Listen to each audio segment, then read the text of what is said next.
जिसका हमारे जिस पे लता दी का आशीर्वाद बरसता है। तो हमारा चतुर्थ लता दी स्मृति पुरस्कार इस बार उसके विजेता हमारे गोविंद कपूर भाई साहब हैं। उनकी शानो मकदम में, खैरो मकदम में, शान में संदीप भैया बताएंगे। उसको आप सुनिए जब तक हम व्यवस्था करवाते हैं भाई साहब को सम्मानित करने की। श्री संदीप सिंह भैया जी।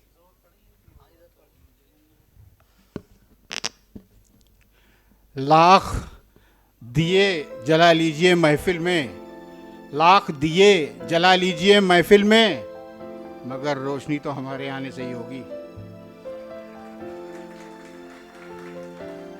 पूजा की तरह हम ये काम करते हैं। गोविंद भाई साहब, आप ही को पुरस्कार मिल जाए। पूजा की तरह हम ये काम करते हैं। सबसे पहले आप सबको प्रणाम करते हैं।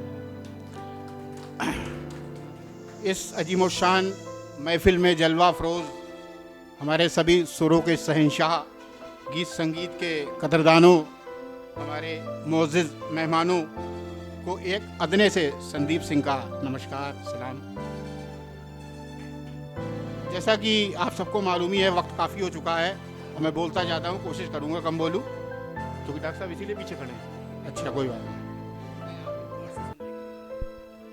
आप सबको मालूम ही है कि ये हमारा सम्मानित club Lata Mangeshkar fans, Lata Mangeshkar club जन्म दिवस और पुण्यतिथि दोनों अवसरों पर एक एक कलाकार को सम्मानित करता है। अवार्ड की श्रृंखला में अब तक हम जनाब मोहम्मद नबी अंसारी साहब, जिनको अभी आप सबने सुना, इनको आदरणीय हम सबके प्रेरणा स्रोत डॉक्टर प्रदीप सक्सेना जी और आदरणीय हमारी मैम रंजीत सहमी मैम, इन सबको हम इस पुरस्कार से नवाज चुके हैं। ये ताज उनके सर पे सज चुका है। अब एक ऐसी शख्सियत का नाम इस लिस्ट में जुड़ने जा रहा है जिसकी आवाज़ में इतनी रवानगी, कशिश और मोहब्बत की चाशनी है कि अंतर्मन तक मिठास और आनंद से भर जाए। जितने खूबसूरत वह खुद हैं, उतनी ही खूबसूरत उनकी आवाज़ भी है। अब जबकि इनको अवार्ड के लिए चुना गया है, तब से आसमां में एक अजीब खलबली मची हुई है। जब से इनको अवार्ड के लिए चुना गया है, आसमां में एक अजीब खलबली मची हुई है कि ये ज़मीन पे कौन घूम रहा है, एक चांद सा खूबसूरत चेहरा, आवाज़ में एक मिठास लिए हुए। ये अजीम शख्सियत और कोई नहीं बल्कि हम सबके प्रिय आदरणीय गोविंद कपूर जी हैं,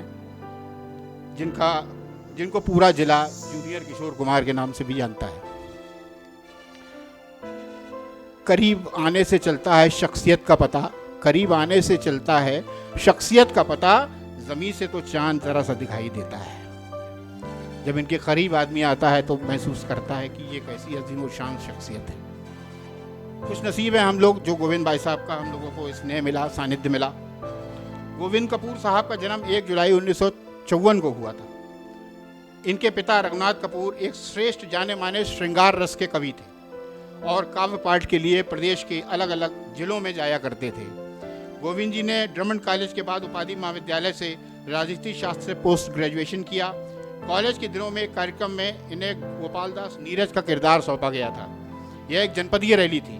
गोविंद जी ने गीत गाया खिलते हैं गुल यहाँ, खूब पसंद किया गया।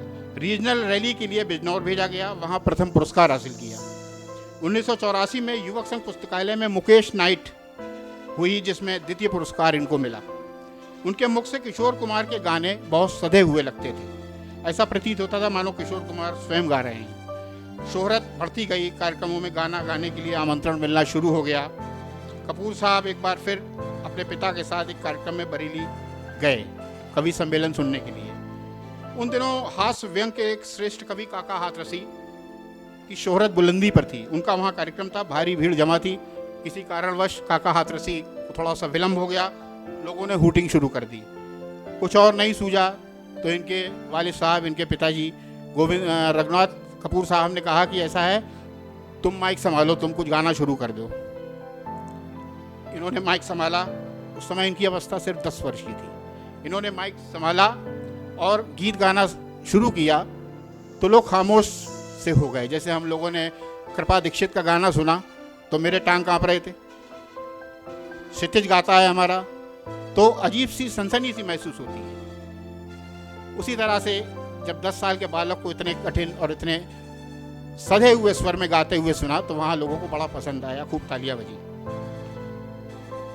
मुक्त कंठ से इनकी सराहना की गई। बड़े बड़े कार्यक्रमों में इसके बाद शिरकत करने लगे और किशोर दा के ही गाने गाते। एक वक्त ऐसा आया जब इनको जूनियर किशोर कुमार कहा जाने लगा। अगर गीत राजेश खन्ना पर फिल्माया गया हो और आवाज़ किशोर दा की हो तो फिर अंदाज और भी गोविंद भाई साहब का निराला हो जाता है। उसी तरह से झूम के गाते हैं। सब संगीत प्रेमियों की तरह ये लता दी के भी ज़बरदस्त फ़ैन हैं। 25 जनवरी 1982 में निबंधन विभाग में इनकी नौकरी लगने के बाद संगीत से थोड़ा विरक्त हुए, व्यस्तता हावी हो गई। लेकिन राष्ट्रीय पर्वों पर इनके गीत ज़रूर होते थे और बड़े चाव से लोग सुनते थे। 30 जनवरी 1914 को ये रिटायर हो गए। लगते नहीं है रिटायर हुए, रिवर्स गियर में चल रहे हैं ये लोग, आगे बढ़ते हैं। 65, 66, 67, 68 जा रहे हैं कि 65, 64, 63, 62। तो 2009 में संगीत के ज्ञाता, संगीत जिनकी रग रग में बसा हुआ है, आप सभी जानते हैं कि संगीत के कितने पारखी हैं और कोई नहीं, हमारे बगल में खड़े हैं, झांक के देख रहे हैं, हमारा ही नाम है डॉक्टर आदित्य पांडे जी। इनके साथ मिलकर रश्मि भाभी, मधु भाभी, इन लोगों ने मिलके एक लता मंगेशकर फैंस क्लब का गठन किया। ये जो पौधा उस समय लगाया गया था ये आज कितना बड़ा वटवृक्ष बन गया है, ये सब आप लोग देख रहे हैं। सचिव साहब हमारे गोविंद भाई साहब थे, इनका भी इसमें पूरा योगदान था। डॉक्टर रश्मि प्रकाश उस समय इसकी कोषाध्यक्ष बनी थी। 28 सितंबर 2009 को इस क्लब ने अपना पहला कार्यक्रम आयोजित किया था। कितना लंबा सफर हो गया। उस समय लगा था कि ये जो पौधा लगाया गया है वो क्या इतना विशाल रूप ले सकेगा, लेकिन लोग इससे जुड़ते गए, कारवां बढ़ता गया, परिवार बढ़ता गया। आज की खूबसूरत जो महफिल सजी है इसके सूत्रधार यही लोग हैं, डॉक्टर आदित्य पांडे जी, आदरणीय गोविंद कपूर साहब, रश्मि भाभी, मधु जी, डॉक्टर संजय, डॉक्टर अनिल मिश्रा, जो पुराने सदस्य हैं, इन लोगों ने इस क्लब को इस मुकाम तक पहुंचाया है। मुझे ध्यान ही नहीं है। कपूर साहब पर माँ सरस्वती की विशेष कृपा है और नियमित अभ्यास में उनको एक आला दर्जे का कलाकार बनाया है। कपूर साहब के अलावा उनकी 2 बहनें आशा कपूर, मधु कपूर भी बेहतरीन सिंगर हैं। जीवन और गायन के सफ़र में उनकी अर्धांगिनी धर्मपत्नी श्रीमती पूनम कपूर की भी भूमिका कमतर नहीं है। उनको भी विशेष अवार्ड से नवाजना चाहिए, कम से कम इतने साल से साथ निभा रही हैं, तो उनको भी एक विशेष अवार्ड से नवाजना चाहिए। वे हमेशा संबल बनकर कपूर साहब के साथ खड़ी रहीं। कपूर साहब, तुम सा अगर कोई ज़रा सा, इसलिए कह रहे हो शायरी में, बाद में आप पूछो कि तुम सा अगर कोई ज़रा सा खूबसूरत हो जाए, तुम सा अगर कोई ज़रा सा खूबसूरत हो जाए तो तुम सा तो नहीं, बहुत खूबसूरत हो। कपूर साहब की गायकी पर बस इतना ही कहूँगा कि यह भी एजाज़ मुझे बख्शा होता कुदरत ने, यह भी एजाज़ मुझे बख्शा होता कुदरत ने, उनकी आवाज़ से मैं दीप जला लिया करता। और लहजा है जैसे सुबह की खुशबू अजान दे, लहजा है जैसे सुबह की खुशबू अजान दे, जी चाहता है मैं तेरी आवाज़ सुनूं।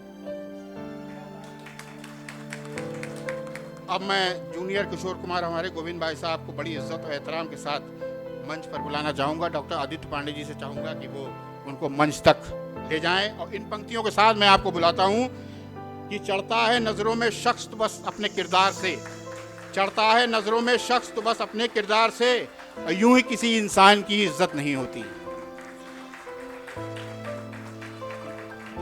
हम दोनों एडीजे साहब हमारे, उनसे भी मैं आग्रह करूंगा कृपया मंच पर आ जाएं। कृपया थोड़ा सा हमारे जो लता मंगेशकर अवार्ड विनर हैं, आइए। हमारे ज्ञान प्रकाश जी, आदरणीय संरक्षक महोदय, मैं उनसे भी आग्रह करूंगा कृपया आएँ। डॉक्टर सैमी साहब, प्लीज़ आप भी आ जाइए मंच पर, जलवा अफरोज़ होइए, हमको भी थोड़ा सा। ARTO साहब आप भी आइए। ये हमारे इस साल के लता मंगेशकर अवार्ड विनर हैं, हम सबके जूनियर किशोर दा गोविंद कपूर साहब। इनको इस साल का लता मंगेशकर अवार्ड होते हैं अरे हम हैं।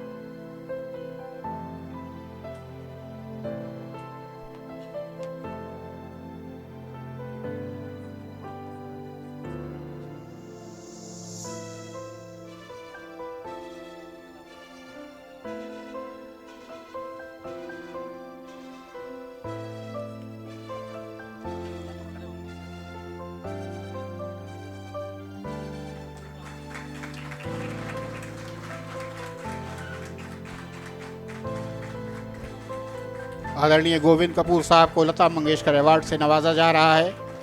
उनको ये दुशाला उड़ाते हैं हमारे मेहमान खुसूसी।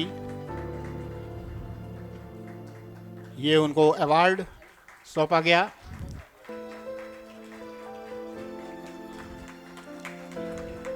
बहुत बहुत मुबारक आपको।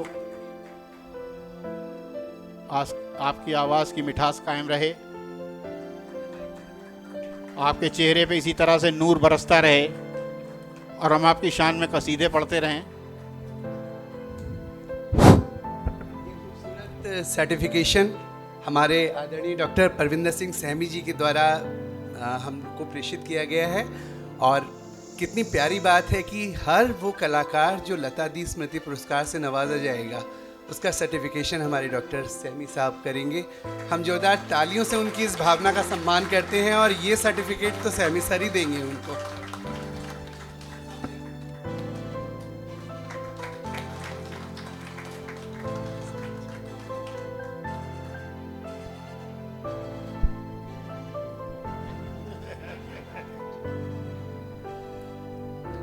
बहुत बहुत धन्यवाद सभी हमारे एडीजीज का, एआरटीओ साहब का, डॉक्टर परविंदर सिंह सहमी का, हमारे संरक्षक, हमारे अग्रज डॉक्टर ज्ञान प्रकाश जी का। और अब सभी कलाकारों को सम्मानित करने की घड़ी है।